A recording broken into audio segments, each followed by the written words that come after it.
مونږ او تاسو ټولو به یو ځل د دې دنیا نه ځو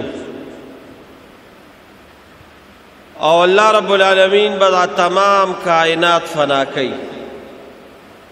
په دغه کائنات کې مونږ او تاسو یو یو ځل به مرګ راځي او د دې دنیا نه به مونږ او تاسو ځو او دا یقیني مسله ده. دا یقیني مسله ده او د دې نه څوک هم انکار نه کوي. هر څوک مرګ مني. بیا وروڼو موږ او تاسو یو مسلمانان او د مسلمان په بنیادي عقیدو کې یو عقیده دا ده ډاکټر صدیق چې کله مرګ موږ او تاسو ته راغی نو بیا د دې مرګ نه پس دوباره زندگی ده چې بعد الموت ورته موږ او تاسو وایو، یعنی پس د مرګ نه زندگی. دا زمونږ په ایمانیاتو کې دا ګورئ او بنیادی عقیده ده چې د مرګ نه پس به زندگی وي.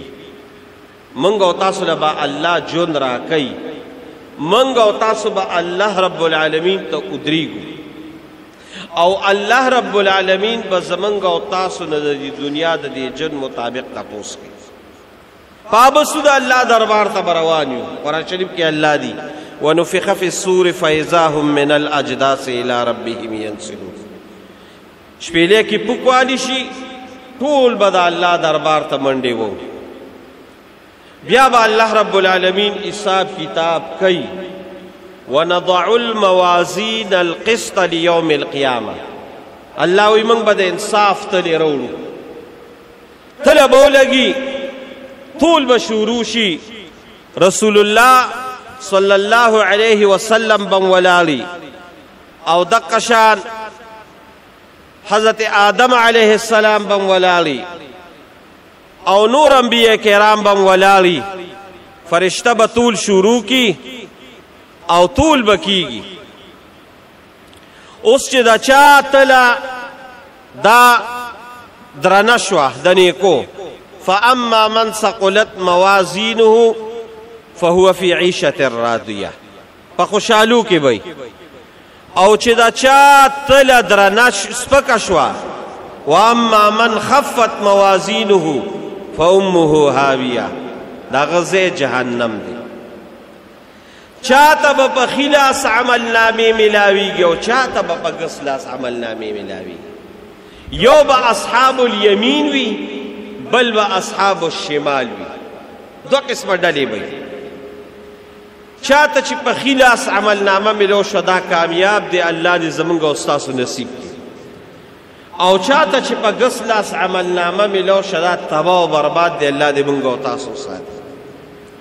بیا الله دو ځایونه جوړ کړي دي. ما ته به ګورئ یو ځای داسې دي چې هغه ټولې خوشحالۍ دي، ټول راحتونه دي، ټول نعمتونه دي، ټول د الله انعامات دي او داسې نعمتونه دي چې د هغې متعلق الله په قرآن کې وایي چې ما لا عین رأت ولا اذن سمعت ولا خطر على قلب بشر.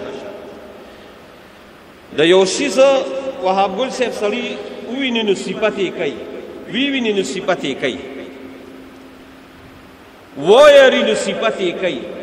الله دا هغې نعمتونو متعلق وی په کائنات کې لا داسې سترګه نشته چې هغه نعمت یې لیدلي. په کائنات کې داسې غوږونه نشته چې هغه د هغې نعمتونه واوري. او لیدل او کتل خو پرېږده، رسول الله مبارک وی الله وی چې ولا خطر علی قلب بشر. د انسان په تصور کې هغه نعمتونه نه راځي چې هغه داسې نعمتونه دي. دا کوم ځای دی؟ دا جنت دی. دقې ته به ښي لاس والا خلک ځي.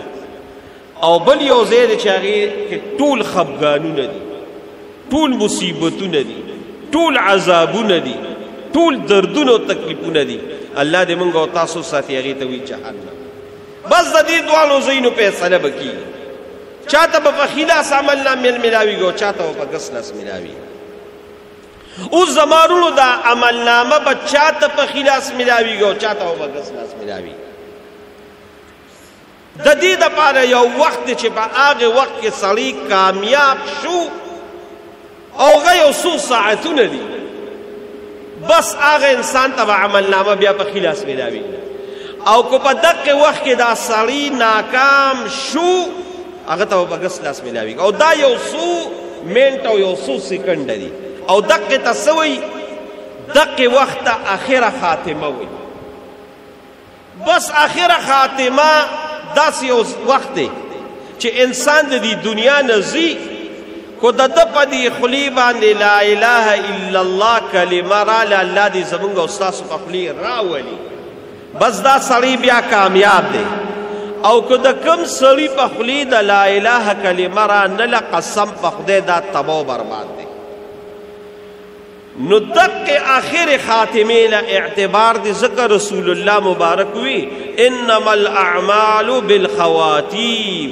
ګورې د اعمالو دارومدار دا آخري وخت باندې دی، بس د آخري وخت د کامیابی وي. او که د دنیا کې موږ او تاسو ګورو که نه، نو چې دا کومې لوبې او لوبغاړي د دوی د آخري وخت ته ګوري، بس هغه وخت د کامیابی شي. او که موږ او تاسو د دنیا د امتحانات وګورو، د دنیا د امتحان یو سټوډنټ په ټول کال به لګیا دی خواري کوي، خو چې د پرچې دا وخت راشي، کو دغه وخت کې د ده ذهن کار وکړه، خو پرچه به ښکلې ویستې وي او کامیاب به او ټول کار به کال کړي، د اخري وخت کې به په ذهن بوج راشي، هېڅ به مونه لیکي ناکام به شي. بس د اخري وخت لا دا اعتبار دی. اوس به دا اخري وخت زمونږ او ستاسو دا اخره خاتمه به څنګه به ایمان باندې کیږي، او دا ډیره اهمه خبره درو. ځکه الله موږ ته په قرآن کې حکم کوي چې یا ایها الذین آمنوا اتقوا الله، الله وی ایمان ویریږئ، ولا تموتن الا وانتم مسلمون. او تاسو له د مرګ را نشي، خو داسې وخت کې د مرګ راشي چې ستاسو په خولې باندې ګورې کلمه جاري وي. نو وروڼو ګورې دا ډېر سخت وخت دی، دا ډېر اهم وخت دی. ځکه یعقوب علیه السلام چې کله وصیت کوي خپلو بچو ته، نو بچو ته دا وی ووصى بها ابراهیم، خپلو بچو ته وی یا بنیه ولا تموتن الا وانتم مسلمون. ګورې بچی د دنیا نه چې ځې ګورې د ایمان سره به ځې، داسې اعمال دنیا کې وکړې. نو داسې کم اعمال یا سجانا چې موږ او تاسو د دنیا نه رخصتېږو، آخره خاتمه په ایمان باندې شي. نو دا علماو 12 اعمال ښولي دي، او د هغې 12 اعمالو به زه تاسو ته انشاءالله کو یو جمعه شوه، کو 2 شوه، کو 3 شوې، دا ټول درته بیانوم. او آسان اعمال دي، ډېر آسان اعمال دي، خو رسول الله مبارک ویلي دي چې دغه 12 اعمالو باندې تاسو خصوصا راتګ وکړه، تاسو خاتمه به په ایمان باندې. نو دا به موږ دنیا کې دا اعمال کوو، نو خاتمه به، او که نه زمونږ سره تعلق نه وي که نه، نو بیا به ګورې خبره بدلې وي. نو دنیا کې به دا اعمال کوو، او چې دغه اعمال وي خود به خود الله آخره خاتمه په ایمان باندې کی، بس دې سره به جون جوړی جون. زمونږ د دې دین یو ډېر لوی محدث تیر شوی دی، د هغه نوم دی ابو زرعه رازي رحمهم الله. ډېر لوی محدث او ډېر لوی محدث. محدث هغې ته وایي چې دا احادیث نقل کوي، احادیث بیانوي، دې ته وایي محدث. نو هغه ډېر لوی محدث او ټول عمر یې د احادیثو په درس او تدریس کې تیر شوی دی، ټول عمر یې د احادیثو په درس او درسي کې تیر شوی دی. او څومره احادیث ورته یاد وي، ما ته وګورئ چې یو سړي احادیثو کې زندګي، نو مرګ ته به بیا ګورې دا راته دې پورې وي چې یو څیز سره د زندګي وي، مرګ په آخره وخت کې به د هغه شي نصیب کېږي. دومره لوی محدث و چې خپلو شاګردانو ته به درس کو، شپه ورځ به لګیا و. نو یو شاګرد یې و، هغه نوې واده کړی، نو چې نوې واده یې کړی نو دا شاګرد به ټوله ورځ هم ناست و بیا به ناوخته پورې د استاد سره ناست و د ده نه به یې زده کړه کوله. نو سړی چې نوې واده وکړي نه نوې مېلمانه راغلي وي او دقه ورځې او شپې چې چا ودونه کړي وي هغوی ته معلوم دی سجانه نه قیمتي شپې ورځې وي د خوشحالۍ. نو چې دا شاګرد به ناوخته لاړه ښځه به ورته پکار وه زه دې راوستې یم او ناوې دې راوستې یم ته ټوله ورځ استاد سره ناست او د شپې ورسره ناست ده به دا خبرې برداشت کولې. یو شپه ناوخته راغی او دې ښځې ورته ډېرې ردې بدې ووې چېرته تللی وې زه استاد سره ناست وم. استاد د څه زده کوې؟ استاد سره ډېر لوی علم دی، زمونږ شیخ سره ډېر لوی علم دی، زمونږ شیخ ډېر لوی عالم دی، زه ترې زده کړه کوم څه ترې زده کړم. ستا شیخ څه لوی عالم دی چې ته ورته ناست یې هېڅ علم ورسره نشته. دې کې دا ښځه او خاوند په دې کې روان شو. بس دا کوم شاګرد چې و نوې واده یې کړی او بس جوش او خروش کې راغی او خپلې ښځې ته وایي وی کو زما د استاد ته 1,00,000 احادیث یاد نه وي په 3 کالو را باندې طلاق بس د خولې نه دا خبره ووته چې یو ساعت دماغ سالو شو. ښځه هغې کمرې ګوټ کې کېناسته او دې کې کېناسته چې خدایه دا مې څه وکړل خو زما استاد ته 1,00,000 احادیث یاد وي خو ښځه مې بچ ده او که 1,00,000 احادیث نه وي یاد نو ناوې ښځه لاړه. سړی پریشانه او ښځه هم پریشانه او دواړه جالي چې خدای دا څه وشو. ټوله شپه په ناسته تېره شوه. سهار چې درس ولګېد د شاګرد استاد راغی او درس کې کېناست یو ګوټ ته اوس ناست دی. استاد پې پیش وي پلانکي وی ولې وی خپې وي نه جینې یم خپه وی څه معامله شوې ده ځکه خپې ستا د شکل نه پته لګي. بس چې ټول شاګردان رخصت شو ته استاد جي بیګا یو لانجه شوې ده. زه په کار کې رالم او ښځه راته وي چې ولې دې استاد سره کښېني او استاد ته ولې کښېني او ستا استاد په هېڅ هم نه پوهېږي. د خولې نه مې په جوش کې یو خبره ووته وي څه ووته وي په خولې مې راضي نه وي ناممکنه ده ځکه چې د قرآن آیاتونه ټول 6,000 6,600 دي او ما یو داسې خبره کړې ده چې هغه زما ذهن نه مني. تا څه ویلي دي؟ وایي ما خپلې ښځې ته وی چې کو زما استاد ته 1,00,000 احادیث یاد نه وي ته په ما په 3 کالو طلاق یې. استاد ته چې 1,00,000 یاد دی او که نه دي او دا 1,00,000 احادیث یادول څه وړه خبره خو نه تا ته ما ده ووي چې ټول قرآن 6,680 آیاته دی او 1,00,000 احادیث او دقه شان د قرآن د آیاتونو په شان احادیث هم څه واړه دي او څه دوی. استاد ورته تا دا ویلي دي؟ وي او استاد داسې سر ښکته کړ او ورته یې بچې پاسه وایي زه کور ته لاړ شم. وایي چې هغه ښځه پردی ده؟ وایي پردی نه ده. وایي ولې؟ وایي طلاق نه دی شوی ستا ښځه په تا باندې روا ده تا شرط یې ښه دی خو زما استاد ته 1,00,000 احادیث یاد نه وي ته به ما طلاق نو تا ما ته د 1,00,000 احادیثو د یاداشت هغه شرط ورسره یې ښه دی. وي او وایي زه لاړ شم په تا ښځه طلاقه نه ده. وایي ولې؟ وایي ستا استاذه سجانه او وهاب ګل صاحب د 1,00,000 احادیثو نه د 7,00,000 احادیثو حافظ دی. 7,00,000 احادیث ما ته یاد دي او دا 1,00,000 خو راته په سند سره یاد دي. نو چې د یو انسان زندگی د احادیثو سره ټول عمر داسې وي نو مرګ بیا څنګه وي هغه دې پورې راته ویم. اخري وخت کې داسې راغی او بېهوشه دی او دا یاد ساتئ ګورئ ډاکټر صاحب ناست دی چې کله سړی بېهوشه کې دوی که نه دا سرجري وله کوي او کله په هوش کې دی راشي نو دی د دوی خبره دی نیوټرل شي بیا د ده د وس نه خبرې باري دی لګیا یي بیا اوتې بوتې وایي دی چې کله هوش کې راځي که نه دی دقې وخت کې اوتې بوتې وایي چې د چا چا څه سره زندګي وي قسم په خدای د هغې متعلق لګیا وي د چا چې دمتوب سره زندګي نه اکثر پکې وهاب ګل صاحب ګانې وي لګیا او د چا چې احادیثو سره قرآن سره ټوک ټوک پکې د قرآن تلاوت کی تاسو په دې سوشل میډیا باندې ګورئ. زما استاد دی زما استاد خپل استاد شیخ الحدیث حضرت مولانا سید محمد گوهر شاه صاحب دا زما استاد دی د حدیث استاد دی. دلې بایپاس اپریشن کو او کله چې دی هوش کې راته ننم هغه هغوی په میډیا ورکړې نه ده خو هغه زوی یې زما رشته دار دی نو ما ته یې ښولې وه کله چې په هوش کې راته قسم په خدای احادیث یې د خولې نه وتل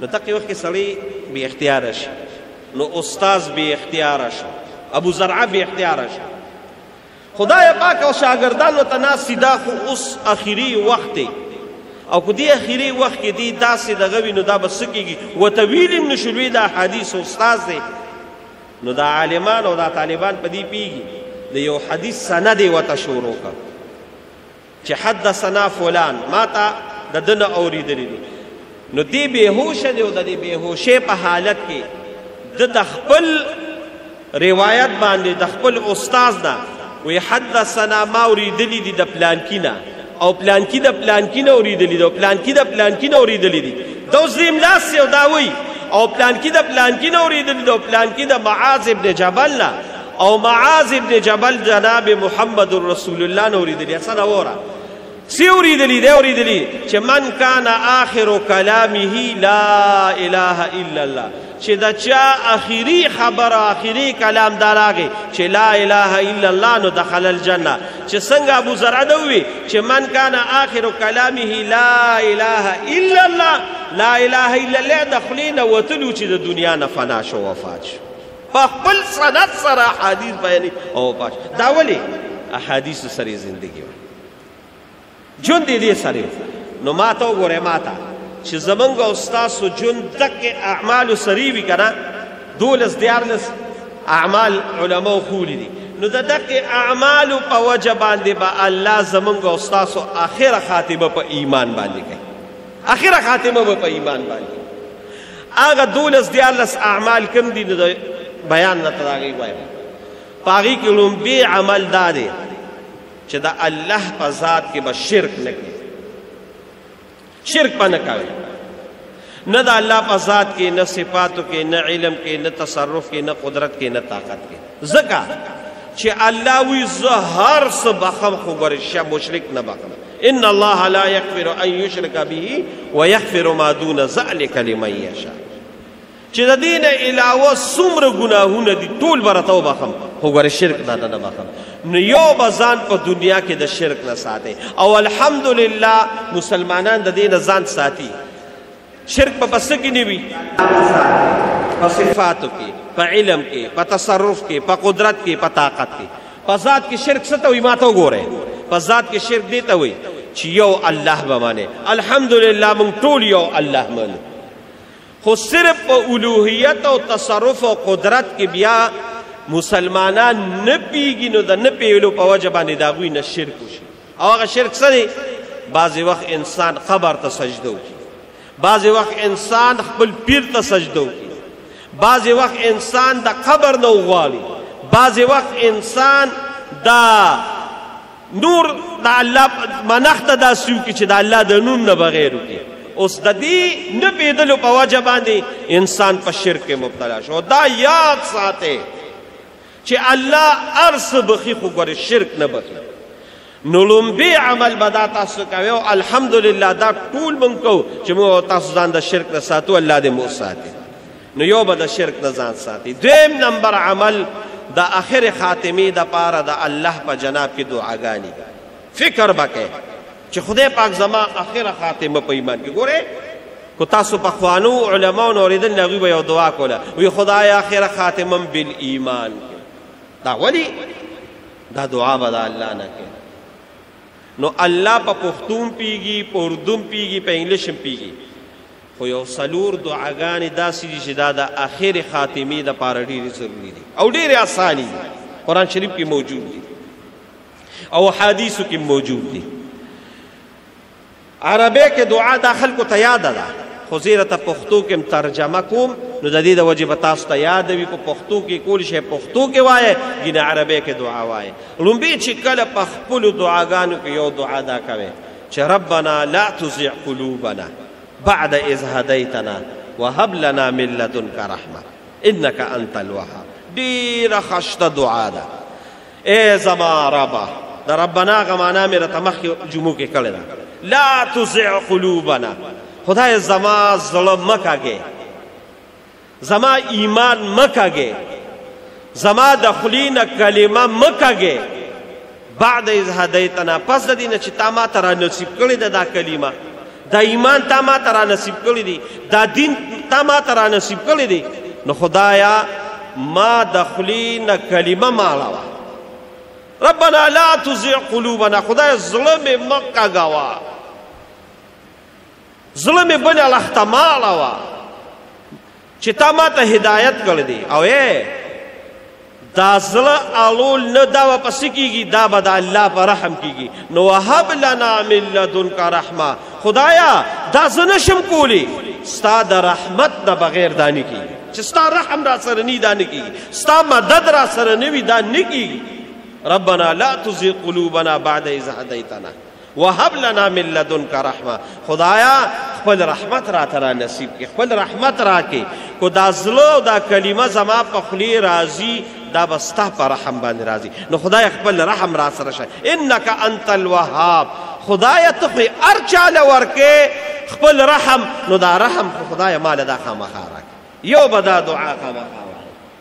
دویم نمبر دعا دا ده چې ربنا فاغفر لنا ذنوبنا وکفر عنا سیئاتنا، ربنا فاغفر لنا ذنوبنا، خدای زما ګناهونه معاف کړي لوی، وکفر عنا سیئاتنا، او خدایا د ګناه نه مې ساتې لرې کړې رانه، وتوفنا مع الابرار، او خدای کله د دنیا نه رخصتېږم نو چې څنګه د ابراهیم علیه السلام له مرګ ورکړی دی، څنګه د نوح علیه السلام له مرګ ورکړی دی، څنګه د موسی علیه السلام له مرګ ورکړی دی، څنګه د عیسی علیه السلام له په دین باندې مرګ ورکړی دی، او څنګه د جناب محمد رسول الله له مرګ ورکړی دی، او څنګه د دنیا ښکلي صحابو له مرګ ورکړی دی، او نیکانو له دې مرګ ورکړی دی، دقه شان مرګ خدای مالم راکړي.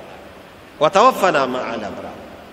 او دریم نمبر دعا د یو داسې عظیم هسته، د داسې عظیم هسته چې په خپلم پیغمبر، پلاریم پیغمبر، نیکیم پیغمبر، قرنیکیم پیغمبر، په خپلم پیغمبر، پلاریم پیغمبر، نیکیم پیغمبر، قرنیکیم پیغمبر، او الله ته دا دعا داسې کوي چې خدای تا ما سره څومره احسانات کړي دي.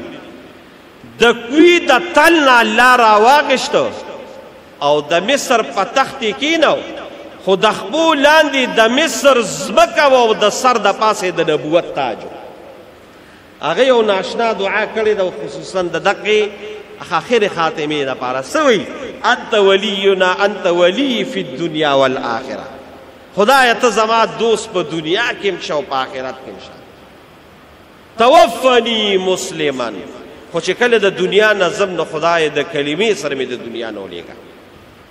توفنی مسلما والحقنی بالصالحین، او چې کله زه د دنیا کې د کلمې سره د رخصت کړم نو ظاهره خبره د آخره کې به د نیکانو صلحو سره یم، نو د نیکانو صلحو سره یې مې کا.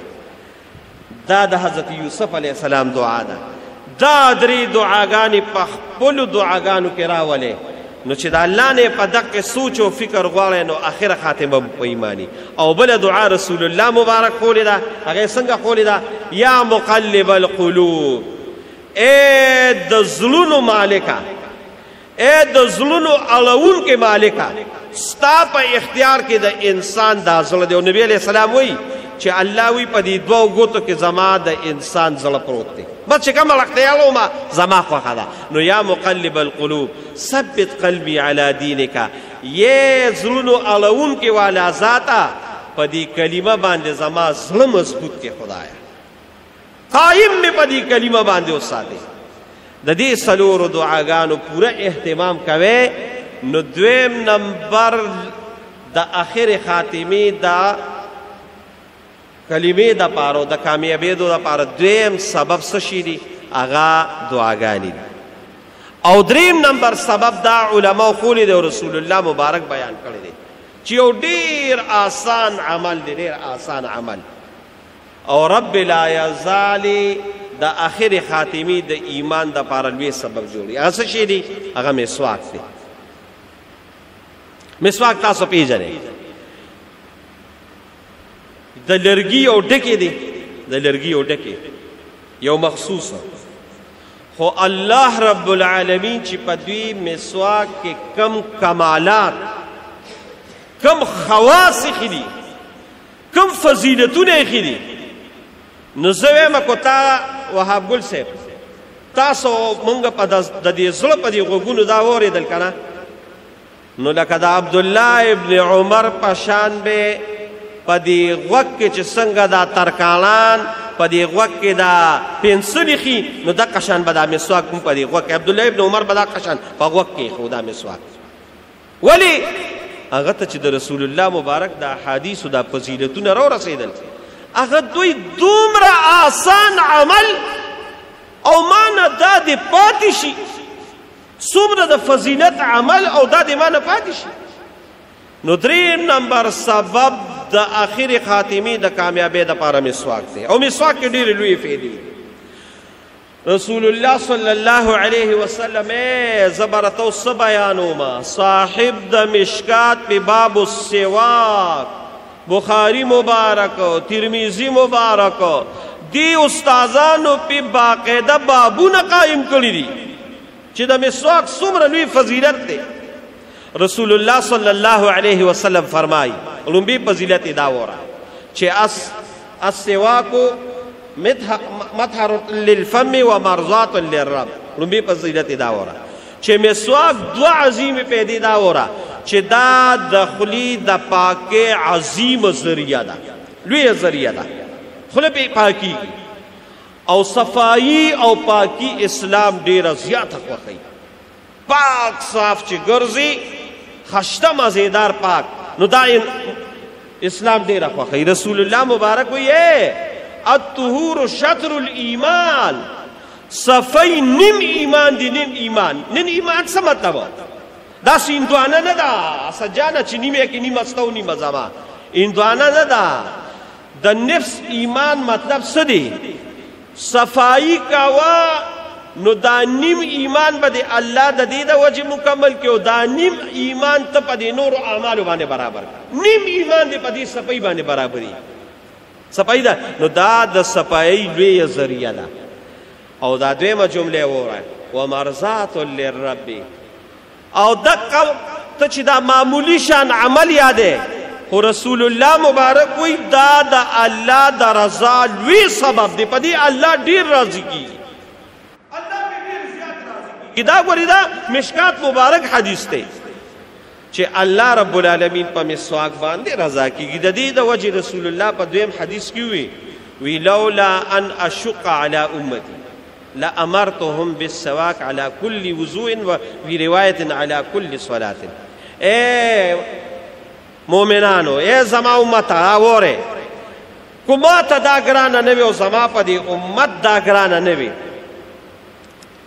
دا مسواک په ګران نه وي کنه لولا ان شق على امتي کو زما په دې امت او په دې مرګرو باندې ګرانه نه وي کنه نو ما به د هر منځ د پاره مسواک فرض کړی لازم کړی لکه څنګه چې اودس لازمي دي نو داسې به مې وي چې مسواک هم ګورې هر اودس کې کوې داسې لازم خو دا به ډېره زیاته ګرانه ده نو کو دا ګرانه نه وي نو ګوره دا زما د رب د رضا ذریعه ده نو دویم نمبر دا مسواک لویه فایده دا ده چې دی باندې رب راضي کېږي او دریم نمبر فایدې دا وره چې دا عایشه بیبي وایي چې رسول الله صلی الله علیه وسلم فرمایي کم سړی مسواک کوي نو د مسواک سره مونځ او یا درجی الله قبلی او بغیر د مسواک یو مونځ چا په مونځ کې او دس کې مسواک وکړه او چا ونه کړه دواړه د امام پسې ودرېدل د دې یو کس یو ثواب دی او چې دا مسواک چا کړی د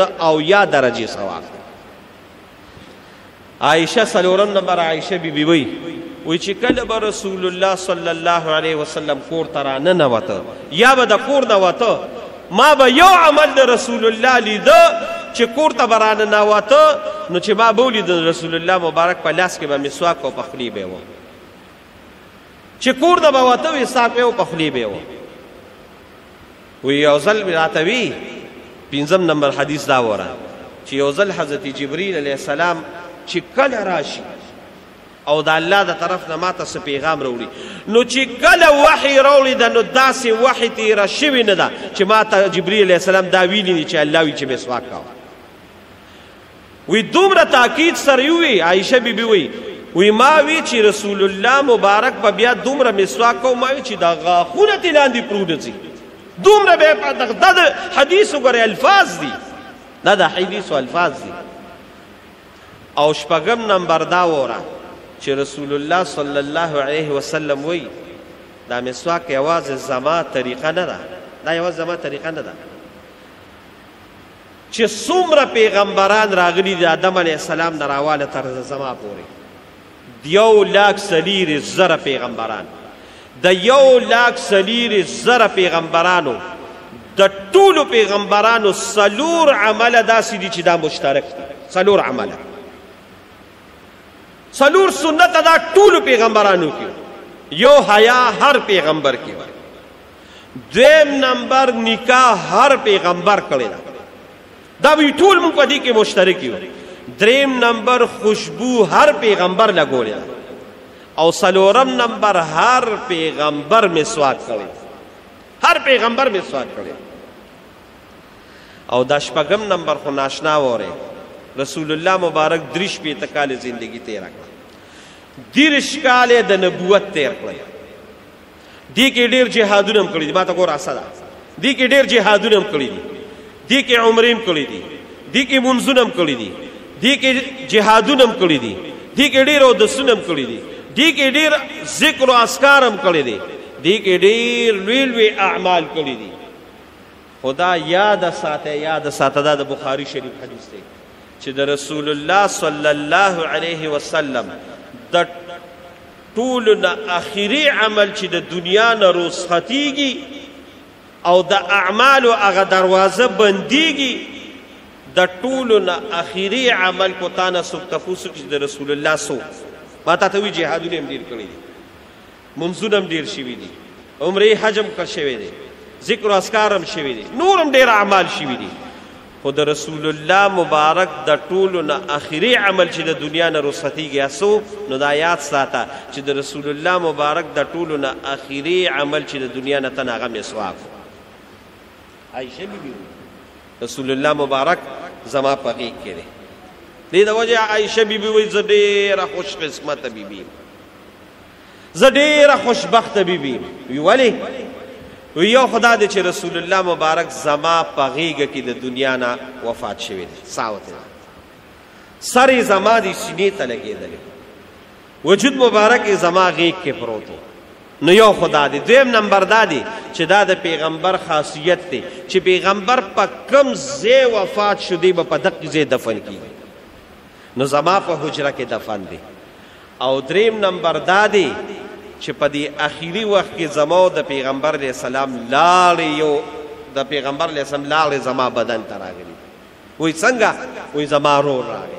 یو دا د نبي علیه السلام زنکدن دی، دا زنکدن دی. او دقې وخت کې زما رور عبدالرحمن راغی. وایي نبي علیه السلام داسې بره ګوري او دې کې چې زما رور راننوته، زما رور سره مسواک و. وایي رسول الله مبارک په خولې څه ویلي هم نشي، او داسې زما دې رور ته وکتل او بیا ما ته وکتل. وایي زه پې پوه شم، رسول الله مبارک بیبي وایي زه پې پوه شم. وایي ما ورته چې یا رسول الله مسواک غواړي، راته وایي چې آو په داسې وایي زر مې د رور نه مسواک واخېسته. نو رسول الله مبارک دقې وخت کې مسواک نشي کولی، نو ما په خولې کې نرم کړ، نو د رسول الله مبارک له مې ورکړه. نو رسول الله مبارک په خولې کې ووه. او دا د حضرت شیخ صاحب نه ما 1 ځل نه 2 ځله نه څو ځله په درس کې اورېدلي دي چې دا اخري وخت کې عایشه بیبي وایي رسول الله مبارک کم مسواک وکړه او په کومه طریقې وکړه. وایي زما ورسره زندګي تېره شوې وه چې په اخري وخت کې کم خشته او مزیدار او بهترین مسواک وکړه، دی په تمامه زندګۍ کې داسې نه وکړه. مسواک یې وکړه، بیا ماله راکړه، ما بیا خوله کې ووه او نرم یې کړه، بیا مې وله ورکړه، بیا ووه بیا یې ماله راکړه، بیا ما خوله کې ووه. او چې په اخري ځل مې وله ورکړه او په خوله کې ووه، نو د خولې نه یې دا مسواک داسې لاړ او لاس یې داسې لاړ او مسواک لاندې پرېوت. د رسول الله مبارک د زندګۍ اخري عمل دا مسواک. دا موتا ته تعلیم راکړي چې ګوره دا داسې عظیم سنت دی. دا اوه واړه به خو په خپل ځای ډېر لوی شان لري، ډېر لوی مقام لري، ډېره لویه مرتبه لري. خو دا اخري اتم نمبر راته دا ویمه چې زمونږ څومره علما دي، خو دا هغه د هر مذهب سره تعلق لري، خو د دیوبند سره تعلق لري، خو د بریلیت سره تعلق لري، خو د اهل حدیثو سره تعلق لري، خو د شیعه مسلک سره تعلق لري، او خو د نورو مسالکو سره تعلق لري. د ټولو دا مشترکه خبره ده د رسول الله مبارک د احادیثو د لاندې څه ده د زړه په غوږونو واوره، ته م واوره دا نور م واورئ. د دې ټولو دا مشترکه خبره ده چې کوم سړی ابدالابد روزانه مسواک کوي دی به د دنیا نه د ایمان سره ځي، دته به الله رب العالمین په آخره کې کلمه نصیب کوي. دا د مسواک یو کمال دی. او دا ټول علما وایي چې کوم سړی هر قسمه نشه کوي، چرس، اپیم، پوډر، آیس وغیره، دا یاد ساته چې دته به په آخر وخت کې الله کلمه نه نصیب. مسواک دومره عظیم دی. دا خو تا ته ما هغه اخروي فایدې یادې کړې. تاسو نن سبا دور د څه شي دی؟ د ټیکنالوژي، د ساینس او د ټیکنالوژي دور دی. او په دې انټرنیټ باندې تاسو د مسواک فایدې ورکې، نو ستا دیني راته نه یادوم، دیني نه یادوم، دنیاوي چې ډاکټران څومره دي ټول به تا ته یو لوی لیست 2 او یا فایدې دنیاوي دا به د مسواک درکړي. ډاکټر صاحب ناست لومبي فایده د مسواک دا ده، دا ډاکټران وایي چې دې کې داسې کیمیکل دي چې ستا بلغم به ختموي. د بلغم کم دا ټوخو بیماران دي، دوی د مستقل دا بوډاګان به ورته ټوخ ټوخ جوړ کړي چې ورته یې مسواک وکړه، مسواک پېژني. تاسو مسواک شروع کړئ، ټوخي او دا بلغم به هم ختمي. لومبي دا وایي. دویم نمبر ډاکټران وایي، ډاکټران چې د معدې څومره امراض دي، د معدې څومره امراض دي کې داسې لارې او داسې کیمیکل دي چې د معدې ټولې بیمارۍ به راله ختموي. او ډاکټر صاحب ناست دي چې موږ نن څومره بیماران یو، ټول د معدو بیماران یو، ټول د معدو بیماران یو. دا ګوره تا ته زه هغه ډاکټري خبرې ښیم. دریم نمبر دا وره، دا ډاکټران وایي چې په دې مسواک کې داسې کیمیکل دي. ګوره چې رسول الله مبارک یې دومره تاکید کړی خو کمال دی پکې که نه. دا ډاکټران وایي چې د انسان عقل تیزوي، عقل یې تیزوي، د ده به عقل تیزي. څلورم نمبر فایده دا ما د ډاکټرانو نه اورېدلي دي، او دا ما په دې خپلو غوږو د اکوړي لوی مفتي فقیه العصر مفتی اعظم پاکستان مولانا مفتی محمد فرید صاحب رحمه الله نه په دې خپلو غوږو اورېدلي دي چې کوم سړی مسواک مستقل کوي د ده به یاداشت ډېر زیات ایره به په ده نه راځي. نو پنځم نمبر فایده دا ده. او شپږم نمبر فایده علما دا ښیي چې مستقلی ډاکټران هم وایي چې مستقل د چا د سر درد وي او مسواک کوي د ده به د سر درد الله ختموي، د ده به سر درد نه وي، د سر درد د انسان ختمیږي.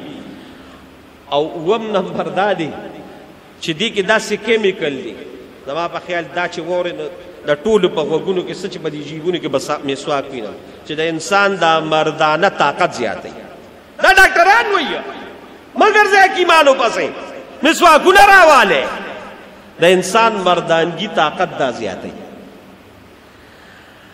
او شپږم نمبر، اووم نمبر او اتم نمبر برته د علماو د یو تجربې خبره وکړم او دا تاسو مو کوئ، دا تاسو مو کوئ چې د کوم سړي په جیب کې مسواک نو د انسان د اکسیډنټ هېڅ پته نه لګي، هېڅ پته نه لګي. تا ولیدل علما، لوی لوی علما، دغه دې زمونږ لوی عالم دغه وفاقي وزیر چې و مفتی عبدالشکور صاحب اکسیډنټ مر کېلا، نو د مرګ پته نه لګي چې کله کله راځي اکسیډنټ کېږي.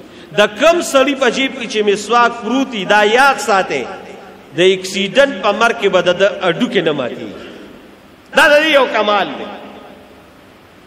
نو ما خو تاسو ته وي دا خو دنیاوي فایدې دي، دا په خپل ځای. زمونږ دپاره اصل پیدا هغه اخروي فایده ده، دا آخرت فایده ده.